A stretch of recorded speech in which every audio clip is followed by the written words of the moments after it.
Baik pemirsa, program Jatim Bangga kembali menyapa Anda. Tentunya di setiap minggunya akan selalu episode-episode terbaru yang akan kami hadirkan untuk Anda. Tentunya dengan tema yang menarik, inspiratif, inovatif, dan bahkan juga akan menimbulkan kepedulian bagi seluruh masyarakat, khususnya di masyarakat Jawa Timur.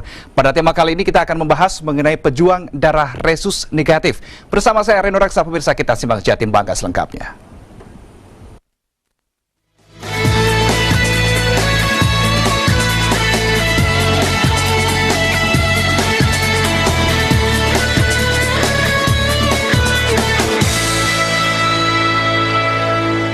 Di studio sudah bersama dengan saya 3 narasumber yang luar biasa dan sudah tegang gitu ya, tadi pengakuannya seperti itu. Kita akan sapa satu persatu. Ada Dr. Kanisha Erza selaku staf KSM Obstetri Ginekologi Rumah Sakit Universitas Erlangga. Dokter, apa kabar?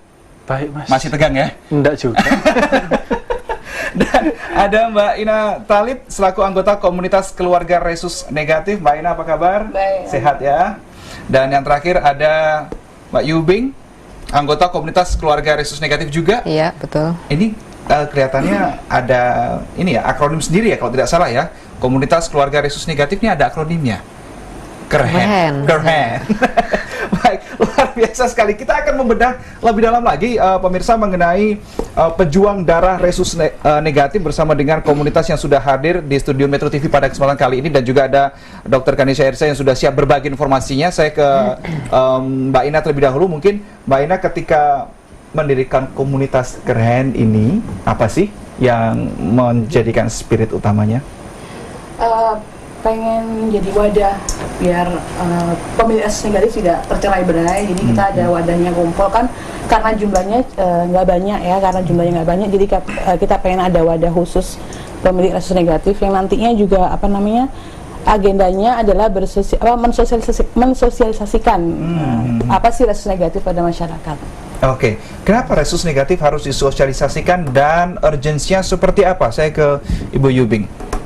Karena darah resus negatif itu jumlahnya sedikit sekali. Jadi kalau kita bilang kita termasuk memiliki darah yang langka, makanya kita harus mensosialisasikan ke masyarakat. Karena memang kenyataannya di Indonesia sendiri banyak masyarakat itu yang tidak mengerti apa itu resus. Dan mereka hanya mengerti golongan darahnya saja tanpa mengenali resusnya, seperti itu. Ya, saya lempar lagi ke Dr. Erza yang sudah siap dengan jawaban lengkapnya kelihatannya. Dokter, ketika kita berbicara mengenai resus negatif, apa sih sebenarnya ketika dikatakan resus negatif jumlahnya sedikit? So what? Apa yang menjadi hal ini menjadikan yang perlu disoroti? Ya. Jadi begini, Asino, resus itu sebenarnya adalah pengklasifikasian golongan darah ya. Selama ini kita mengenalkan klasifikasi golongan darah itu cuma ABO yang umumnya ya. Nah, ini ada klasifikasi lain selain ABO, yaitu resus. Bisa resus negatif atau resus positif. Nah, ini kenapa disebut negatif dan positif? Karena adanya resus itu tadi. Dan kebetulan sekali bahwasanya resus negatif ini jumlahnya memang sedikit secara populasi, baik di dunia maupun di kalau kita bicara regional Indonesia ya. Dan ini sangat terkait sekali kalau jumlah di Indonesia memang tidak banyak resus negatif, dan ini akan ada suatu problem, yaitu ketika nanti misalnya pada saat wanita resus negatif hamil atau mungkin membutuhkan transfusi darah atau masalah kesehatan yang lainnya, dan itu perlu mendapat perhatian penting. Oke, berarti selain klasifikasi ABO, resus ini juga menjadi perhatian yang seharusnya diberikan juga menurut Dr. Erza seperti itu. Kemudian kalau dari versi Bu Ina, selama ini sudah komunitas keluarga resus negatif ini sudah berdiri sejak kapan, dan ini apa saja yang sudah dilakukan oleh komunitas ini? Kalau keluarga resus negatif sendiri itu yang Jawa Timur itu baru tahun lalu, jadi kita masih muda lah.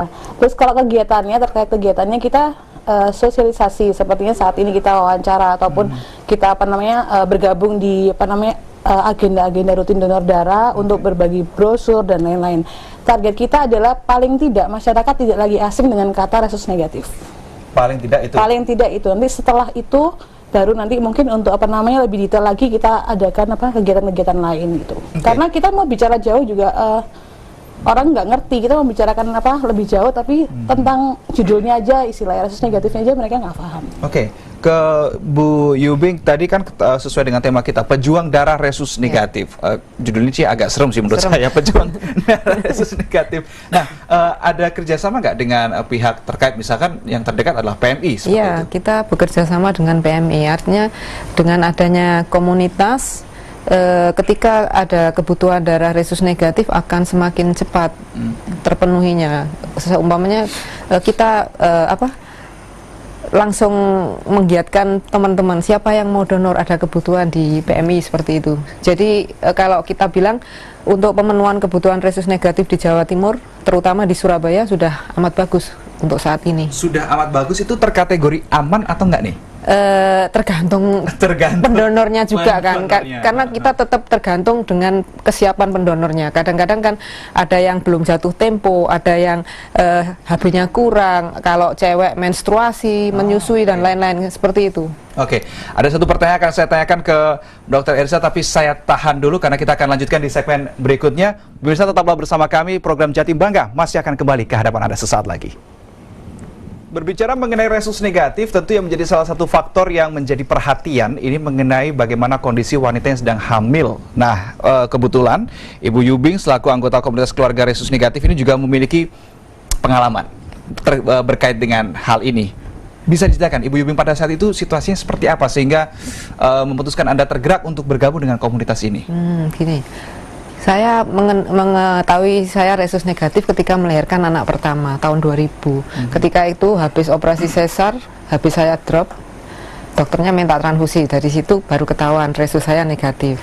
Dan di situ dokternya tidak ada pengetahuan, oh kalau resus negatif harus seperti apa. Akhirnya ya setelah itu ya sudah, kita jalanin aja kan. Masalah terjadi ketika saya hamil anak kedua.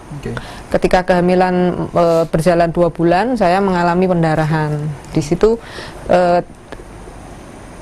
kita tahu bahwa sudah ada antibodi di tubuh saya gitu. Karena saya tidak mendapatkan suntikan imunoglobulin pada saat melahirkan anak pertama.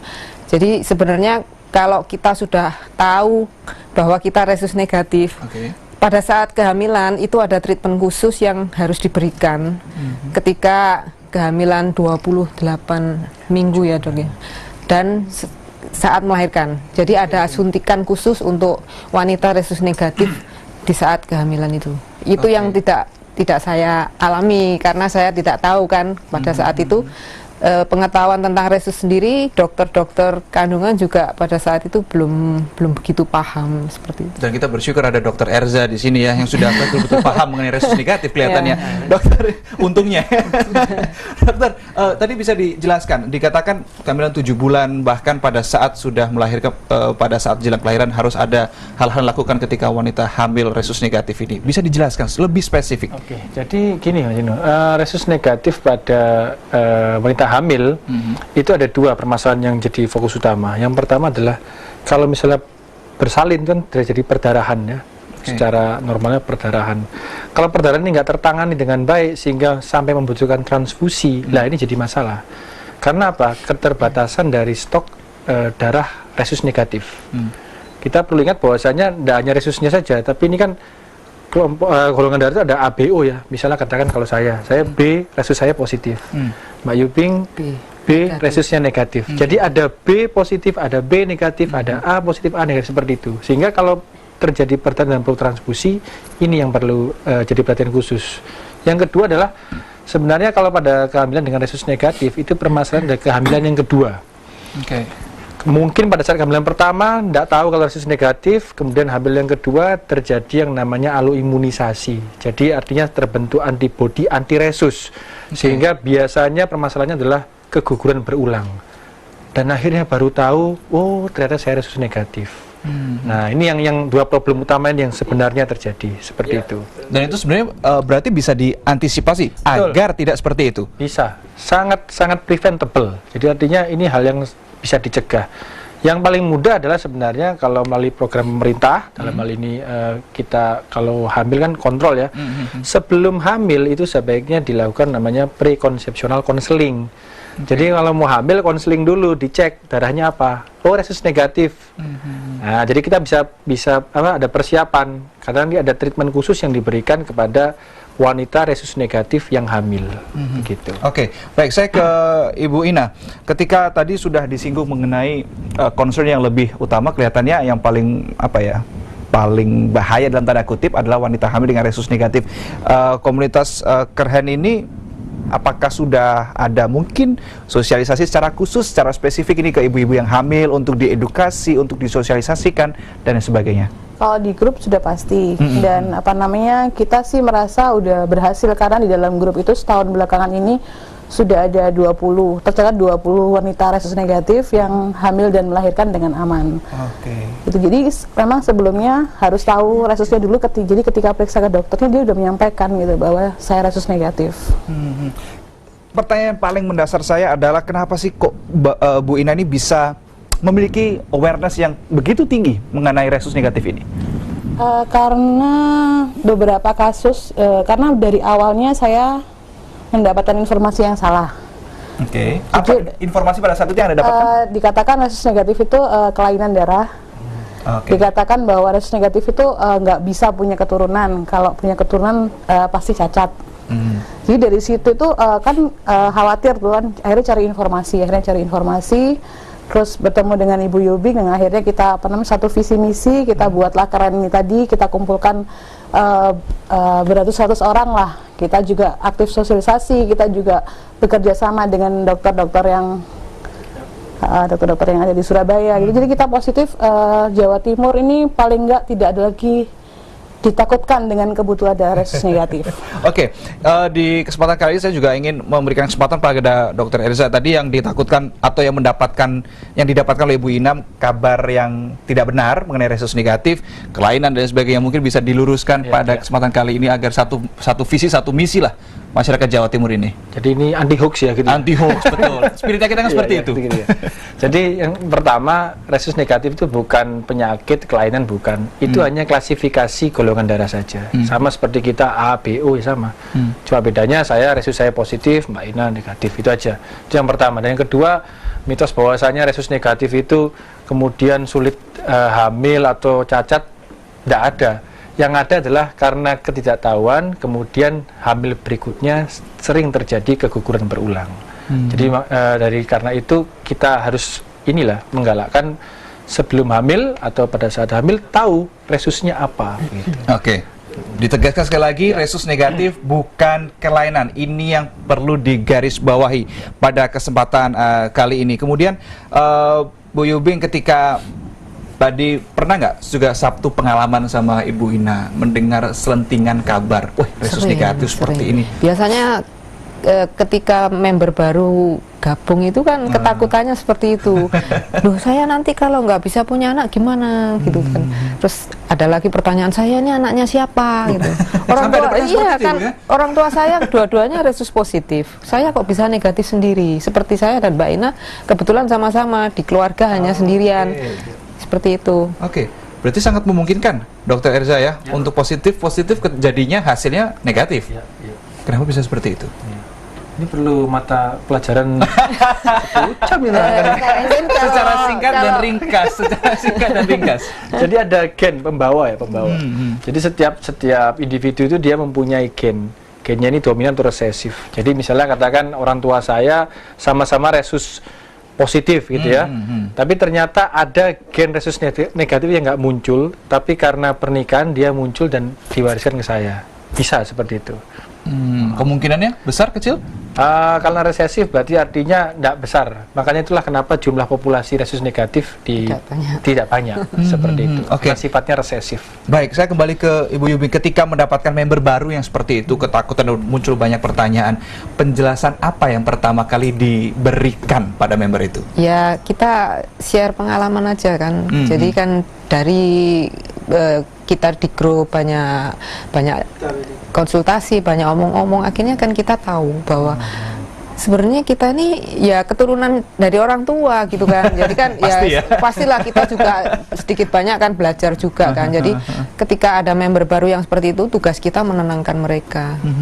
Ya tugas kita sebagai ibu-ibu ya. Jadi menenangkan member bahwa kita memang makhluk langka gitu, bukan karena kelainan, bukan karena apa, tapi memang kita benar-benar diciptakan berbeda gitu. Kita akan sampai di konklusi di segmen berikutnya, kita akan lanjut.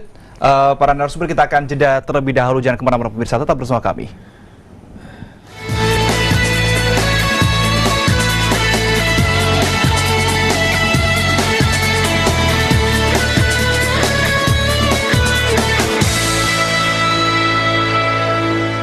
Masih dengan topik pejuang darah resus negatif, saya akan ke Ibu Yubing. Tadi sudah mengatakan sebenarnya sudah ada kerjasama atau jalinan komunikasi paling tidak dengan pihak Palang Merah Indonesia mengenai hal ini, khususnya mengenai resus negatif. Kalau dari hasil komunikasi yang sudah terjalin, ini seperti apa? Apakah bagaimana ketersediaan darah resus negatif di PMI dan bagaimana kontribusi keluarga resus negatif ini? Kalau untuk PMI di Jawa Timur sendiri, darah resus negatif tidak ada stok. Jadi kita ini untuk pendonor-pendonor resus negatif hanya dipanggil ketika ada kebutuhan seperti itu. Jadi artinya kita disebut pendonor on call. Hanya dipanggil ketika ada kebutuhan. Ready on call berarti ready on call. Pernah pengalaman seperti itu, Bu Yubi? Mungkin di tengah-tengah lagi istirahat, lagi pergi sama keluarga, ditelepon gitu? Banyak kejadian seperti itu. Kadang-kadang justru malam-malam pun hujan deras, ketika ada kebutuhan teman-teman tetap berangkat, bahkan bela-belain naik taksi seperti itu. Jadi kita benar-benar siap untuk mendonorkan darah karena kita benar-benar ngerti bahwa ketika PMI ada panggilan berarti benar ada orang yang membutuhkan pertolongan kita, itu seperti itu. Teman-teman semua puji Tuhan mereka mempunyai itikat seperti itu. Oke, berarti bisa dikatakan keluarga resus negatif ini pilar resus negatif, ketersediaan resus negatif di Jawa Timur. Bisa saya katakan seperti itu? Bisa. Oke. Bisa. Harus ready on call 24 jam berarti ya? Oke, baik. Seperti jurnalis dari kerjaannya, ready on call 24 jam. Oh, sama juga dokternya, curhat juga. Berarti seperti itu posisinya PMI Jawa Timur dikatakan tidak memiliki untuk stok resus negatif, sehingga ketika dibutuhkan kapanpun keluarga resus negatif keren ini juga harus siap untuk membagikan darahnya. Seperti luar biasa. Untuk Bu Ina, ketika mungkin ada pemirsa yang menyaksikan perbincangan kita pada kesempatan kali ini, ketika mereka ingin menjalin komunikasi atau bahkan bergabung dengan keren ini seperti apa? Ya, kalau untuk tanya jawab tentang resus negatif mungkin bisa follow di Instagram kami @keren.id atau di Facebook kami Keluarga Resus Negatif. Atau bila ingin menghubungi saya atau Bu Yubing nanti bisa disampaikan. Oleh dibantu oleh pihak Metro TV bisa. Saya lagi nanti kerjanya. Oke, Dokter Erza siap ini. Apalagi setiap hari ketemunya ibu-ibu yang hamil kelihatannya ya. Bisa dibagikan juga ya Dokter Erza ya? Oh pasti. Oh pasti. Setiap ada pasien resus negatif, pasti saya akan kontak Mbak Ina. Mbak ini ada belum tergabung komunitas. Ya tujuannya supaya itu tadi dia dia bisa tahu informasi lebih banyak dan kesiapan semisal dia atau orang lain membutuhkan darah. Karena stok tadi memang tidak lagi panik ya. Gitu. Nggak perlu lagi panik. Oke, Bu Ina, ada ketemuan rutin nggak sih sebetulnya keluarga resus negatif ini? Enggak sih, kita ketemuannya di WA. Berarti setiap hari ya ketemuannya ya? Tiap hari juga berbagi informasi semuanya di sana. Jadi seperti keluarga lah, meskipun kita mungkin berbeda dalam artian berbeda suku, ras dan lain-lain, tapi kita di grup itu sebenarnya seperti keluarga, tidak ada perbedaan gitu. Dan kita sendiri belajarnya jujur dari pengalaman teman-teman yang masing-masing punya pengalaman berbeda gitu. Jadi ya bersyukurlah ada grup itu. Makanya kalau ada yang beresus negatif, jangan ragu untuk bergabung bersama kami. Oke, karena di situ akan banyak sekali informasi-informasi, edukasi-edukasi tersendiri mengenai resus negatif yang bisa didapatkan. Kalau boleh tahu, setiap kali ketemuan ngomongin apa aja sih? Pasti omongannya resus negatif atau yang lain? Kalau ketemuan kita biasanya bicara gimana, bentuk sosialisasi seperti apa lagi gitu. Jadi kita seperti ke media ini kan juga bentuk sosialisasi. Jadi program-program kami agar bisa didengar oleh masyarakat Jawa Timur khususnya. Seperti itu. Oke. Kemudian target-targetnya siapa saja? Apakah sudah mulai dipetakan, khususnya di Surabaya nggak? Paling nggak di Surabaya nggak? Karena kita bentuknya sosialisasi itu tidak hanya untuk menjaring pemilih resus negatif, tapi masyarakat itu kita pengen masyarakat paham, karena untuk cek resus gitu ya, karena Masnya sendiri belum tahu ya resusnya. Oh, saya sudah tahu. Kartu PMI saya sudah punya. Ya, hal positif. Hal seperti itu banyak sekali. Apa sih resus negatif? Jadi kita pengennya paling nggak masyarakat nggak asing sama kata resus negatif. Oke. Dokter, gimana caranya orang bisa tahu resusnya? Periksa darah. Periksa darah. Iya, paling mudah periksa darah dan itu murah, atau Anda ikut donor darah. Karena secara otomatis akan diperiksakan jenis darahnya apa, baik di ABO maupun resusnya. Itu cara yang paling mudah. Gitu. Cara yang paling mudah mendonorkan darah. Jadi jangan malas-malas gitu ya, kalau ada kesempatan donor darah dimanfaatkan waktunya betul-betul ya, seperti itu. Nah, sebagai penutup mungkin saya ke Ibu Ina dan Ibu Yubing selaku anggota komunitas keluarga resus negatif, komitmen ke depan dari Keren ini seperti apa mengawal sebagai para pejuang darah resus negatif ini? Saya mungkin ke Ibu Yubing terlebih dahulu. Komitmen ke depan. Pantang menyerah. Karena ya kita ada, ya kita harus tetap ada. Jadi kita akan mencari terus seperti itu. Eksistensi akan terus dijaga. Baik, Bu Ina? Ya, kita pengen, karena kita jangkauannya Jawa Timur, sementara ini kan lebih aktif di Surabaya. Kita pengen mengaktifkan, menghidupkan lagi teman-teman yang ada di daerah seluruh Jawa Timur, sehingga nantinya koneksi ke depannya lebih bagus dan kebutuhan darahnya tidak lagi panik ketika ada kebutuhan darah seperti itu. Oke, baik. Terakhir, Dr. Erza, terkait minimnya jumlah resus negatif di Jawa Timur lah kita bilang seperti apa? Terkait minimnya ya. Jadi kalau saya bilang karena minimnya ini, apabila ada yang hamil harus kontrol di dokter kandungan, itu yang pertama, harus bersalin di rumah sakit. Mengapa? Karena ada treatment yang akan khusus diberikan pada wanita dengan resus negatif. Jadi perlu seperti itu, harus aware dengan kesehatannya masing-masing, dengan kondisinya seperti apa. Luar biasa, terima kasih perbincangan yang luar biasa yang begitu informatif gitu ya. Pada kesempatan kali ini Dr. Kanisya Erza, staf KSM Obstetri Ginekologi Rumah Sakit Universitas Erlangga, Ibu Ina Talib, anggota komunitas Keren, maksudnya keluarga resus negatif ya. Keren. Dan juga Ibu Yubing yang juga sama dengan Ibu Ina Talib selaku anggota komunitas keluarga resus negatif. Dan pemirsa, itulah tadi akhir dari dialog pada kesempatan kali ini. Mewakili kerabat kerja yang bertugas, saya Reno Reksa pamit undur diri. Tetap perhatian, tetap care dengan sekeliling Anda, dan tetaplah membuat Jawa Timur bangga. Sampai jumpa.